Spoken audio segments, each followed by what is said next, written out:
Prezados alunos, espero que estejam todos muito bem. Dando seguimento aí às nossas aulas de fisiologia cardiovascular, hoje iremos falar especificamente a respeito da eletrofisiologia do coração. Relembrando aí tópicos da nossa última aula, né? Entramos um pouco dentro da anatomia cardíaca. Então falamos sobre as câmaras cardíacas, sobre as válvulas cardíacas, como que é o funcionamento do nosso coração, essa bomba, né? Que tem uma função importante aí de bombear o sangue para todas as outras regiões do nosso corpo e de certa forma participar do processo de nutrição aí de todas as células também do nosso sistema, né? Lembrando aí que, como nós falamos um pouco da anatomia do músculo cardíaco, hoje nós vamos entender especificamente como que funciona esse processo de condução elétrica do coração, como que é a eletrofisiologia do nosso coração. Então, os objetivos da aula de hoje, né, primariamente, é conhecer o sistema de condução cardíaco, estudar a eletrofisiologia do coração, sobretudo, conhecer as estruturas envolvidas no processo de excitação e contratilidade do músculo cardíaco e entender o potencial de ação das células cardíacas. Antes de tudo, né, é importante a gente falar aí sobre algumas propriedades importantes do músculo cardíaco. E nesse sentido, o músculo cardíaco ele é excitável, então ele tem excitabilidade, contratilidade, automatismo e condutilidade. O que significa esses termos, né? Ou essas propriedades do músculo cardíaco? A excitabilidade está mais envolvida a esse processo das células do músculo cardíaco serem excitáveis. Ou seja, as células do músculo cardíaco, né, elas são capazes de receber estímulos e elas são excitáveis, elas propagam esse estímulo, né? Sobretudo, essas células elas são contráteis, né? Então essas células elas têm a capacidade de se contraírem e por esse motivo que o nosso coração então ele contrai. Por outro lado, e extremamente importante, o que mantém o nosso coração íntegro, né, ali dentro da sua função principal, é o automatismo cardíaco. E o que seria esse automatismo cardíaco? O próprio coração possui estruturas capazes de gerar o seu próprio estímulo, o seu próprio potencial de ação. E esses estímulos, né, esses potenciais de ação que são gerados ali no próprio coração, são conduzidos por todas as fibras cardíacas, pelas células cardíacas, né? E dessa forma, então, ele tem também essa propriedade de condutilidade, né? Ou seja, de conduzir esse impulso elétrico por todas as suas fibras e dessa forma o coração contrair como um todo e ser capaz de exercer aí a sua função principal no nosso corpo, né? Quando a gente fala dessas propriedades do músculo cardíaco, a gente tem que entender que ele passa por dois eventos principais. Existe um momento que o coração está contraindo e um momento que o coração está relaxando, ou que as câmaras cardíacas estão contraindo e relaxando. No momento que os átrios estão em sístole, os ventrículos estão em diástole e vice-versa. Mas o que seria sístole e o que seria diástole, né? Para a gente poder entender um pouco esse processo de eletrofisiologia do coração. Então, a sístole nada mais é do que a contração do ventrículo, a contração do músculo cardíaco, né? E quando existe esse processo de sístole ventricular, né? Então o ventrículo ele está liberando, ele está esvaziando aquela quantidade de sangue que está dentro dele e liberando para os tecidos ou para o pulmão, especificamente, né? E por outro lado, quando a gente tem esse processo de diástole, né, é exatamente quando ocorre o processo de relaxamento ou enchimento dessas câmaras cardíacas. E o que permite esses processos de sístole e diástole, né, que são extremamente importantes aí nesse processo de função cardíaca, nada mais é do que esse processo de eletrofisiologia, né, dessa geração desse impulso elétrico e da propagação dele pelas fibras cardíacas aí como um todo. Além do diferencial de pressão, que a gente também vai ver na próxima aula, né, que está dentro do ciclo cardíaco, no qual a gente tem um diferencial de pressão entre as câmaras cardíacas, e isso faz com que o sangue se movimente, né, para uma ou para outra câmara cardíaca também. Mas o foco da aula de hoje é exatamente estudar e entender esses eventos elétricos que ocorrem aí no coração. Então, os potenciais de ação nas células miocárdicas autorrítmicas, né? Essas células elas são capazes de gerar potenciais de ação espontaneamente, né? Vocês vão ver mais para frente aí que a gente está falando do nó simatrial, possui um potencial de membrana totalmente instável, é dito aí, né, e é considerado um potencial de marca-passo, ou seja, tem uma automaticidade, né? E o sistema nervoso autônomo é quem modula esse potencial marca-passo. Nós também vamos ver isso em um outro momento, em uma outra aula, né, como que funciona esse processo de controle aí do nosso coração, e o sistema nervoso autônomo ele está envolvido aí, principalmente nesse processo de controle dessas células autorrítmicas, né? Tanto o sistema simpático quanto o sistema parasimpático. Então, esse daqui, basicamente, é o sistema de excitação e condução aí, então, do músculo cardíaco, né, do nosso coração. E quais são essas estruturas que fazem parte, então, desse sistema de condução, desse sistema de excitação aí do nosso coração, né? Aqui nós temos o nó sinoatrial, ele é considerado o marca-passo cardíaco, então é nele aí que ocorre, né, a gênese desse potencial de ação, é aí que são originados os potenciais de ação. Logo em seguida, ocorre, então, né, a propagação desse potencial de ação, né, a condução desse impulso elétrico aí para os átrios, chegando até o nó atrioventricular. Então, o primeiro evento que ocorre aí nesse sistema de excitação e condução do músculo cardíaco se dá exatamente no nó sinoatrial. Esse nó sinoatrial, ele é um marca-passo cardíaco e é ele que é capaz de gerar esse estímulo elétrico, que primariamente se propaga para os átrios, átrio direito e o átrio esquerdo. O nó sinoatrial, ele está localizado exatamente no átrio direito, próximo ali, né, à veia cava, a entrada da veia cava nesse átrio direito, e é ele, então, que é responsável, né, esse nó sinoatrial, que é responsável pelo processo de gerar aí esse impulso elétrico cardíaco, que se propaga para os átrios, promovendo aí o processo de despolarização dos átrios, anterior à despolarização dos ventrículos. Logo em seguida, né, esse impulso elétrico, ele alcança aí o nó atrioventricular. Do nó atrioventricular, então, ocorre o que a gente chama de despolarização do septo interventricular, né, através aí da passagem desse impulso elétrico pelo feixe de His e pelos ramos do feixe de His, que vão se propagar aí da base do ventrículo até o ventrículo como um todo, né, o músculo aí do ventrículo como um todo. E dessa forma, então, através da rede de Purkinje, né, ocorre o que a gente chama de despolarização das fibras ventriculares. Então, primariamente, esse impulso ele é gerado no nó sinoatrial, percorre aí pelos átrios, passa pelo nó atrioventricular, logo em seguida, pelo septo interventricular, né, despolarizando o septo interventricular, depois ocorre a despolarização da base dos ventrículos e, posteriormente, o músculo cardíaco como um todo, né? Então, nós temos algumas estruturas importantes aí nesse sistema de excitação e condução do músculo cardíaco, né? Então, nós temos o nó sinoatrial, o nó atrioventricular, o feixe de His, os ramos do feixe de His e as fibras de Purkinje, ok? Então, todas essas estruturas são extremamente importantes aí nesse processo de condução desse impulso elétrico cardíaco. E como que se dá, então, né, como eu falei com vocês, esses eventos? Agora eu detalhei aqui de uma forma mais fácil, para que vocês possam entender, né? Então, acompanhe aqui comigo, ó. Primariamente, né, o nó sinoatrial, ele se despolariza, ou seja, ele gera um impulso elétrico, né? E a partir do momento que esse nó sinoatrial se despolariza, ocorre uma atividade elétrica que, de forma rápida, se propaga para o nó atrioventricular pelas vias internodais, né? Que são exatamente essas vias aí que também participam do processo de despolarização atrial. Logo em seguida, o que ocorre, né? Ocorre o que a gente chama de despolarização aí mais lenta, que se espalha através do átrio, né? E a condução, então, atrasa quando ela passa pelo nó atrioventricular, porque ali a gente tem menos discos intercalares, né? A gente falou sobre esses discos intercalares na aula anterior, então vocês devem se lembrar disso, né?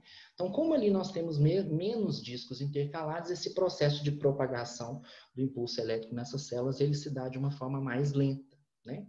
Logo em seguida, então, ocorre, como eu falei com vocês anteriormente, né? Essa despolarização, ela se move rapidamente pelo sistema de condução ventricular até o ápice do coração, né? A base ali do nosso coração. E dessa forma, então, a onda de despolarização se espalha para cima a partir do ápice, né?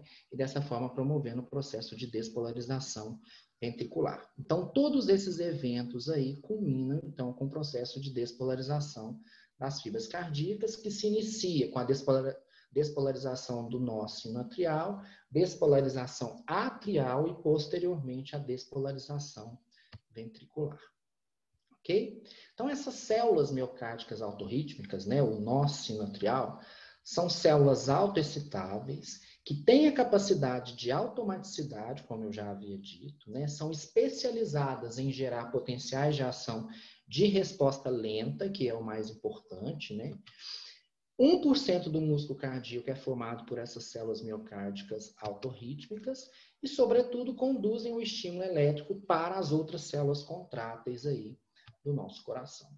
E, de certa forma, é esse tipo de célula autorrítmica que é capaz de determinar a frequência de contração cardíaca, que, claro, será controlado aí por alguns sistemas, inclusive o sistema nervoso central, né? Mas nós vamos falar disso em outras aulas. Como que ocorre, então, esse potencial de ação nessas células miocárdicas autorrítmicas, né? Primariamente, ocorre o que a gente chama de despolarização lenta, ou seja, nós temos alguns canais importantes aí nessas células, né? Mas um deles, que é os canais IF, né?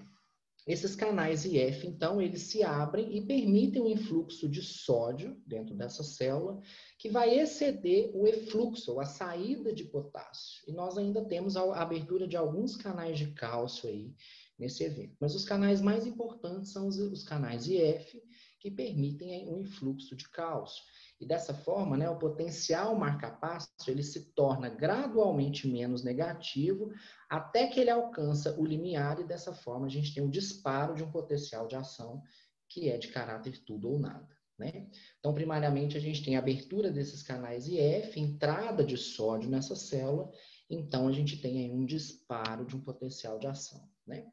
Logo em seguida, ocorre o que a gente chama especificamente de despolarização, no qual esses canais elétricos IF eles já estão fechados, ocorre o influxo de cálcio e, dessa forma, o início do potencial de ação. Então, entra cálcio para dentro dessas células miocárdicas autorrítmicas, né?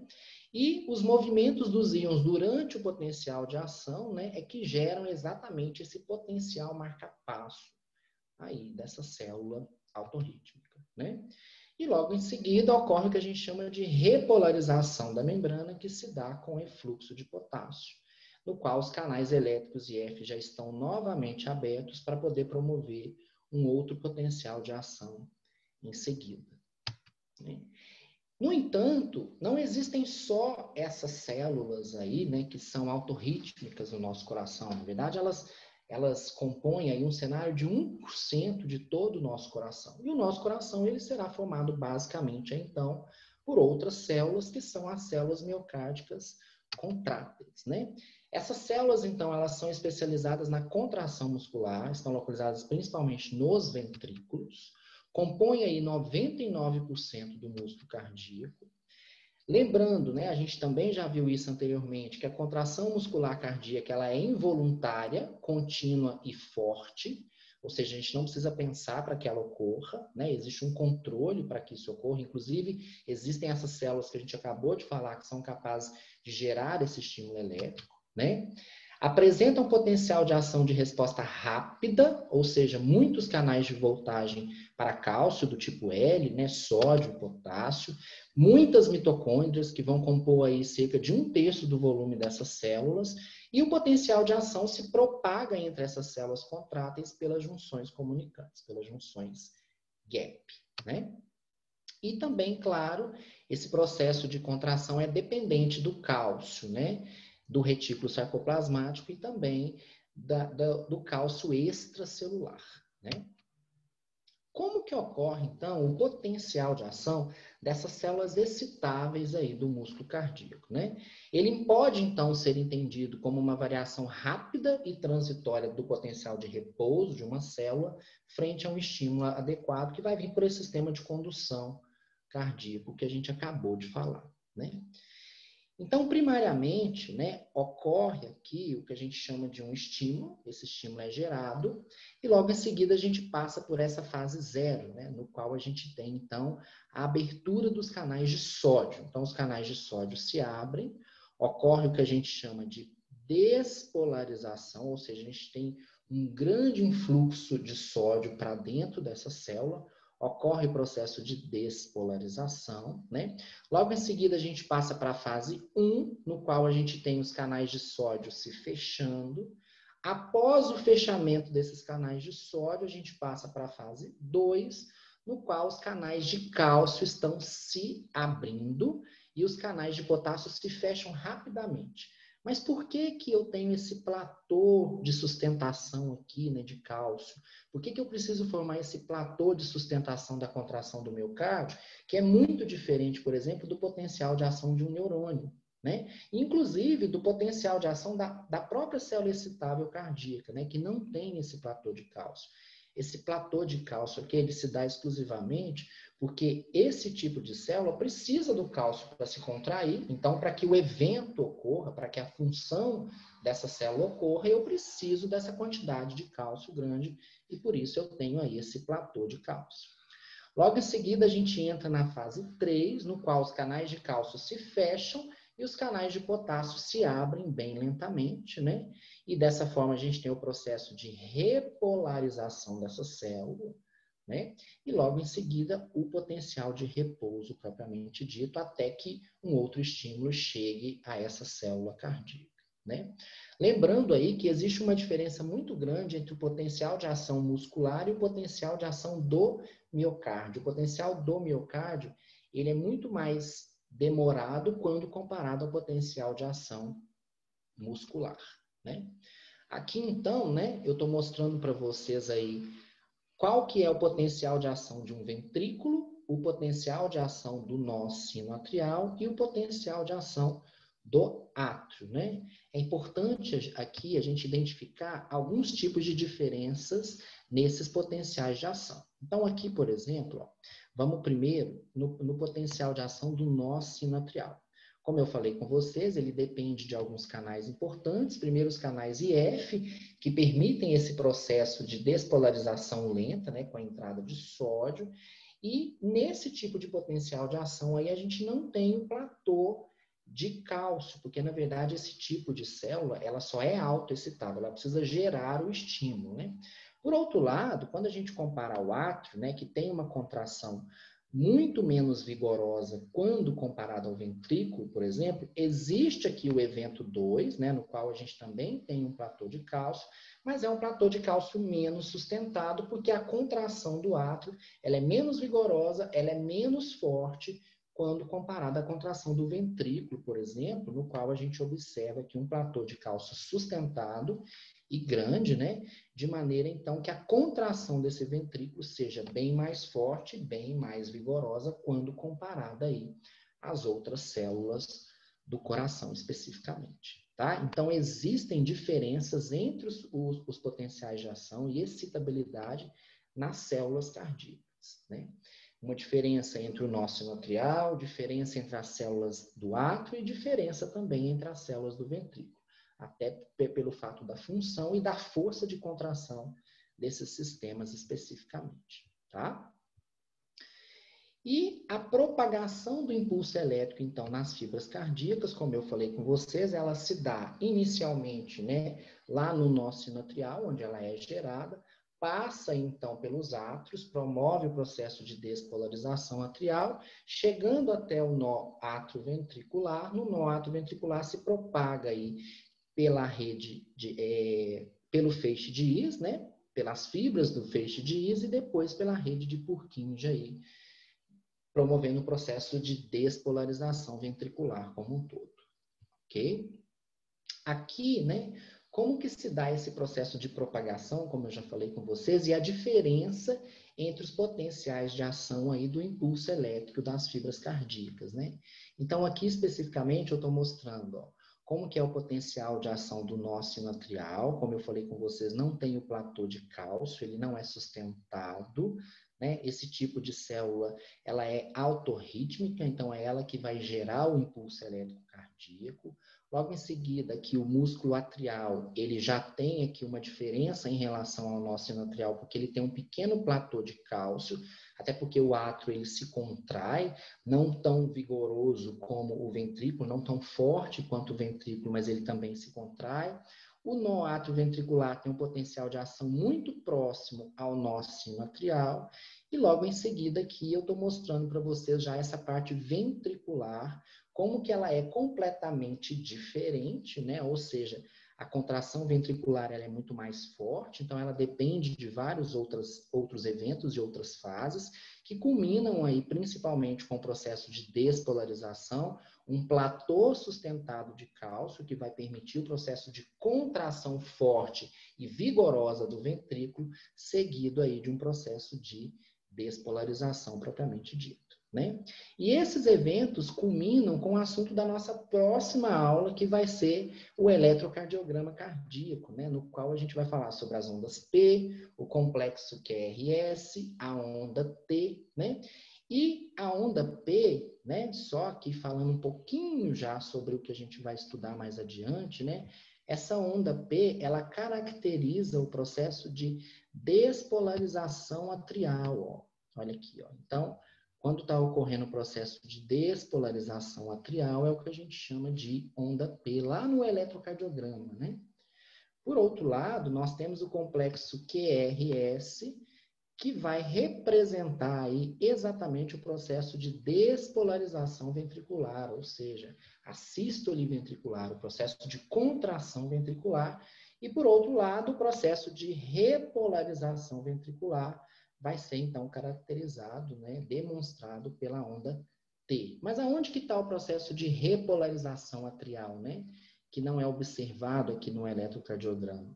O processo de repolarização atrial, ele fica mascarado pelo complexo QRS, uma vez que o processo de repolarização dos átrios ocorre junto com o processo de despolarização dos ventrículos. Então, por isso, a gente não observa ele aqui no eletrocardiograma normal.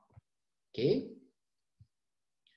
E nesse sentido, então, como eu falei, na próxima aula nós iremos falar sobre esse eletrocardiograma, né? Sobre a eletrocardiografia e sobre o sistema de condução cardíaco também. Então, nós vamos dar seguimento aí ao que a gente já está falando na aula de hoje. Então, vamos falar sobre a despolarização atrial, sobre a onda P, sobre os eventos que podem ocorrer aqui, as modificações que podem ocorrer nessa onda P e o que isso pode significar nessa eletrocardiografia. A despolarização ventricular, que é caracterizada pelo complexo QRS, quais são as alterações visíveis aí nesse complexo, né, que podem representar algumas disfunções cardíacas, e também aí a onda T, que representa o processo de repolarização ventricular.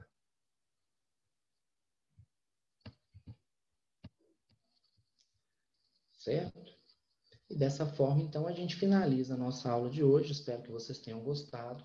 Na próxima aula, a gente continua com a eletrocardiografia e vamos falar um pouco também sobre o ciclo cardíaco. Até lá, muito obrigado.